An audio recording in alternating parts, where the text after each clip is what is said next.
जो इनकम आनी चाहिए कारपोरेशन के अंदर, वो एक जो चंडाल चौकड़ी बनी हुई है कारपोरेशन के अंदर, उनकी जेब में जा रही है। जो काउंसलर्स हैं उनको डेवलपमेंट के लिए फंड नहीं मिल रहा। अब मैंने थोड़े दिन पहले देखा 46 करोड़ का घपला। अब देखिए इनको ऊपर से नोटिस आया जो है विजिलेंस डिपार्टमेंट से कि आपने एक 46 करोड़ के टेंडर लगाए हैं, वो गलत तरीके से लगाए हैं। और पूरे अमृतसर में कितनी होंगी, क्यों आप चार्ज नहीं करते? इतनी कॉलोनीज बन रही हैं इनलीगल, क्यों उनसे टैक्स चार्ज नहीं करते? क्योंकि हमें अपनी जेब की फिक्र है। जय हिंद जय भारत दोस्तों, आप देख रहे हैं लाइव भारत में होगा दोस्त सफर शुक्ला। हम पहुंचे हैं इस्लामाबाद, ये 22 नंबर फाटक है और ये देख सकते हैं पुल बन रहा है और ये दुकानें बन रही हैं। तो इन दुकानों की शिकायत यहाँ के जो वार्ड नंबर 77 के जो काउंसलर हैं, उनके जो प्रतिनिधि ने यहाँ के कमिश्नर को किया है और एमटीबी डिपार्टमेंट को किया है कि ये जो दुकानें हैं ये गलत तरीके से बन रही हैं, अवैध बन रही हैं। तो ये शिकायत की गई है यहाँ के इलाके के जो काउंसलर हैं उनके तरफ से ये शिकायत की गई है एमटीबी विभाग को। और ये दुकानें हैं, आप देख सकते हैं ये दुकानें बन रही हैं। ये दुकानें किन की हैं मैं तो नहीं जानता, लेकिन सबसे बड़ी बात कि ये दुकानें गलत ढंग से बनाई जा रही हैं और इन दुकानों को लेकर शिकायत हुई है यहाँ के पुलिस, यहाँ के जो कमिश्नर हैं, निगम कमिश्नर, और जो यहाँ के एमटीपी हैं नरेंद्र शर्मा, उनसे शिकायत की गई है ये दुकानें अवैध हैं। और ये दुकानें कौन बनवा रहा है मैं तो नहीं जानता, लेकिन एक बात ज़रूर जानता हूँ कि ये दुकानों के खिलाफ हो गई है शिकायत। ये दुकानें किसकी हैं जी, कौन बनवा रहा है? मुझे नहीं मालूम है। आपको नहीं मालूम? नहीं ना। ठेकेदार कौन है? ठेकेदार का नाम मैं नहीं जानता, मैं आज ही आया काम पर। आज ही काम पे आए हैं। तो ये जो दुकानें हैं ये दुकानें गलत हैं और इसकी शिकायत की गई है। और इसकी शिकायत की है वार्ड नंबर 77 के जो काउंसलर प्रतिनिधि हैं, यानी कि यहाँ वार्ड नंबर 77 के काउंसलर जो उन्होंने ये शिकायत की है। और शिकायत हुई है एमटीपी विभाग से और शिकायत हुई है यहाँ के निगम कमिश्नर से। और शिकायत इसी बात को लेकर हुई है कि ये जो दुकानें हैं ये अवैध हैं। कुल मिला के अगर ये दुकानें अवैध हैं तो आखिर निगम प्रशासन आखिर इन्हें बनने क्यों दे रहा है? सबसे बड़ी बात कि वार्ड जो जिस नंबर 77 नंबर वार्ड के जो पार्षद प्रतिनिधि हैं उन्होंने शिकायत की है एमटीबी विभाग से और कॉरपोरेशन कमिश्नर से। लेकिन सबसे बड़ा सवाल और सबसे बड़ी बात, ये दुकानें किन के आदेशों से बन रही हैं और इसे रोकने के लिए आखिर पहल क्यों नहीं की जाए? तो चुनाव का मौसम है और सबसे बड़ी बात है कि इलाके में, अमृतसर के अलग अलग इलाके में जो ये आजकल दुकानें बन रही हैं और नक्शा पास नहीं होता है। ऐसे ही मामले हमने कई उठाए, पिछले कई दिनों से लाइव भारत उठा रहा है। हमने मामला उठाया रानी का बाग का, शिवाजी पार्क के सामने, तो आखिर उसको भी गिराने के लिए वहाँ पर टीम पहुँची और वो बिल्डिंग गिराई गई। तो अब वार्ड नंबर 77 की बात करें तो 22 नंबर फाटक पर कुछ दुकानें बन रही हैं। तो इसकी शिकायत हुई है। यहाँ के समाज सेवक है, उन्होंने यहाँ के इलाके के जो काउंसलर हैं उनसे शिकायत किया और काउंसिल के जो प्रतिनिधि हैं विराट देवगन, उन्होंने ये मामला एमटीपी और कमिश्नर के नोटिस में लेकर आए हैं, लेकिन दुकानें अभी बन रही हैं। तो सर स्वागत है आपका विराट देवगन जी। एज ए इलाके के पार्षद के प्रतिनिधि, आधिकारिक प्रतिनिधि होने के नाते आपने जब मामला जसवंत सिंह का एमटीपी और कमिश्नर के सामने उठाया, लेकिन दुकानें तो अभी भी बन रही हैं। देखिए तकरीबन 1-1.5 महीना पहले मिस्टर जसवंत सिंह उन्होंने एक मेरे पास टेलीफोनिकली कंप्लेंट की थी कि ये जो है कमर्शियल जो प्रॉपर्टीज़ हैं इनके ऊपर कंस्ट्रक्शन चल रही है। तो उस चीज़ की इन्फॉर्मेशन मैंने एग्जैक्टली उसी टाइम एमटीपी को दी और कंसर्न जो हमारा एक काउंसलर्स का और ऑफिसर्स का एक ग्रुप बना हुआ है वेब व्हाट्सएप के ऊपर, उसमें भी मैंने जो पिक्स मेरे पास व्हाट्सएप के ऊपर आई वो मैंने फॉरवर्ड की। तो उस टाइम पे अपना जो हमारे मेयर हैं म्यूनसिपल कॉरपोरेशन के करमजीत सिंह रिंटू जी, उन्होंने भी आश्वासन दिया था कि ये जो है इनलीगल कंस्ट्रक्शंस हैं किसी एरिया में नहीं होने दी जाएंगी, लेकिन अभी तक कुछ हुआ नहीं है। तो मैंने इस चीज़ की इन्फॉर्मेशन जो है कमिश्नर कॉरपोरेशन को भी दी है।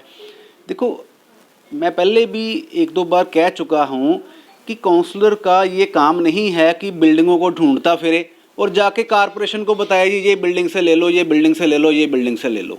काउंसलर को इन्वॉल्व इसलिए कई बार होना पड़ता है जब उसको डेवलपमेंट के लिए फंड्स नहीं मिलते। अब वार्ड नंबर 77 की अगर हम बात करें तो देखिए तकरीबन 4 साल हो गए काउंसलर बने हुए।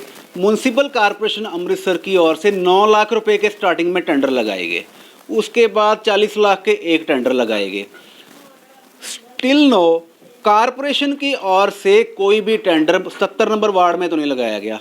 और तकरीबन 4 करोड़ के काम ऑलरेडी अलग अलग जब मीटिंग होती है हाउस की, 50 लाख के पास कर दो, 20 लाख के पास कर दो, 49 लाख के पास कर दो, ठीक है, पास तो हुए हैं लेकिन टेंडर नहीं लगाए। टेंडर क्यों नहीं लगते, कारपोरेशन के पास इनकम नहीं आती। इनकम क्यों नहीं आती? वो सारा भ्रष्टाचार है कारपोरेशन के अंदर। जो इनकम आनी चाहिए कारपोरेशन के अंदर, वो एक जो चंडाल चौकड़ी बनी हुई है कारपोरेशन के अंदर, उनकी जेब में जा रही है।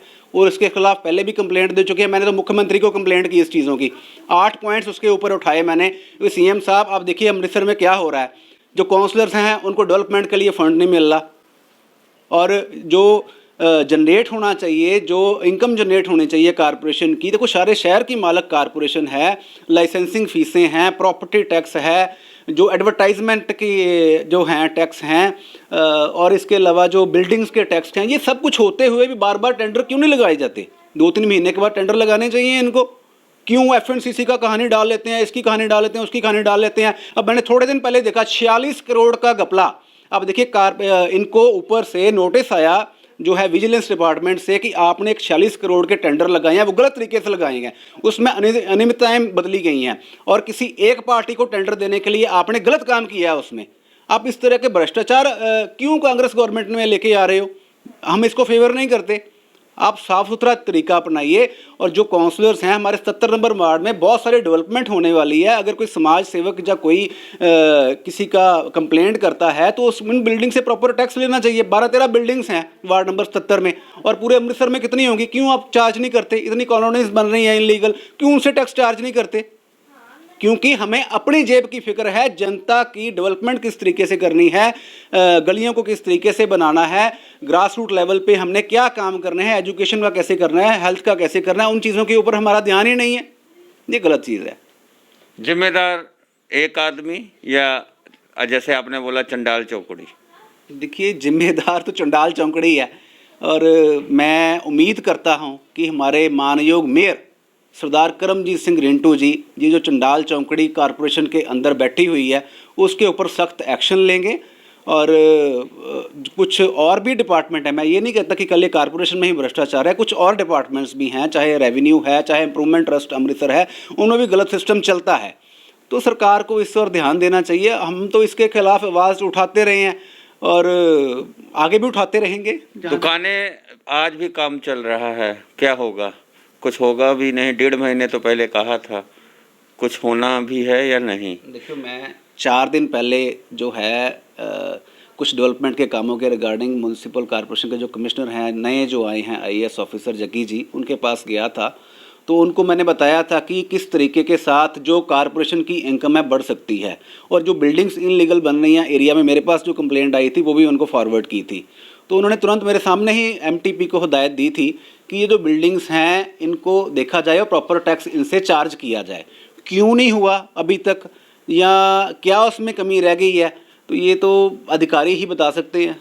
वोट बैंक का चक्कर है, MLA कोई भी हो, MP हो, मंत्री हो, वोट बैंक का चक्कर है। वोट बैंक के चक्कर में अपने ही जो चहेते होते हैं उनके हाथ मिल जाते हैं, ऐसी बिल्डिंगें बन जाती हैं। कल यहाँ के 56 नंबर वार्ड के जो पार्षद हैं प्रमोद बबला, उन्होंने भी आनंद एवेन्यू पे उठाई। और भी मामले हैं, पुतली घर में बन रही हैं, आपके इलाके में 11-12 बिल्डिंगें बन रही हैं। तो एक चंडाल चौकड़ी, तो ये तो बहुत सरकार के करोड़ों रुपए जेब में डालने वाली बात है। देखिए, वोट बैंक का चक्कर मैं नहीं समझता, क्योंकि अगर वोट बैंक की अगर हमें चिंता हो, फिर तो हम प्रॉपर तरीके से भ्रष्टाचार को ख़त्म करें। जो लोगों को सुविधाएं मिलनी चाहिए, गरीब लोगों को सुविधाएं मिलनी चाहिए, या कई जगह पे गंदे पानी की समस्या है, वो वहाँ पे नई पाइपें डालनी चाहिए, जहाँ पे खड्डे पड़े हुए हैं वहाँ पे नई सड़कें बनानी चाहिए। अगर वोट बैंक की किसी लीडर या किसी अधिकारी को चिंता हो तो वो तो अच्छे काम करेगा ना। वो अपनी वोट बैंक इलाके के काउंसलर होते हैं, इलाके के नेता होते हैं, जो नीचे वाले होते हैं, वोट बैंक वही इकट्ठा करते हैं, मोहल्ला छाप नेता होते हैं। चलिए, वोट बैंक ना हुई, नोट बैंक तो है।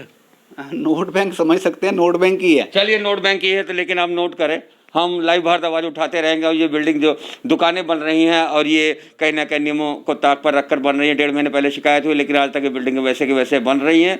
और ये बिल्डिंगों के खिलाफ क्या होगा? फिलहाल लाइव भारत ने एक आपको बिल्डिंग दिखाई थी, वो रानी का बाग की थी, और मंत्री के कोठी से, केंद्रीय कैबिनेट मंत्री के कोठी से, और प्रकाशन के कोठी से थोड़ी दूर थी, वो हमने आपको मुद्दा दिखाया। लेकिन वहाँ पर डिच मशीन चल गई है। अब देखना 22 नंबर फाटक पर ये डिच मशीन चलती है, पेनल्टी लगती है, या फिर हाथ वाली सरकार यानी कैप्टन सरकार का किसी न किसी नेता का हाथ से ये लोग बच जाते हैं।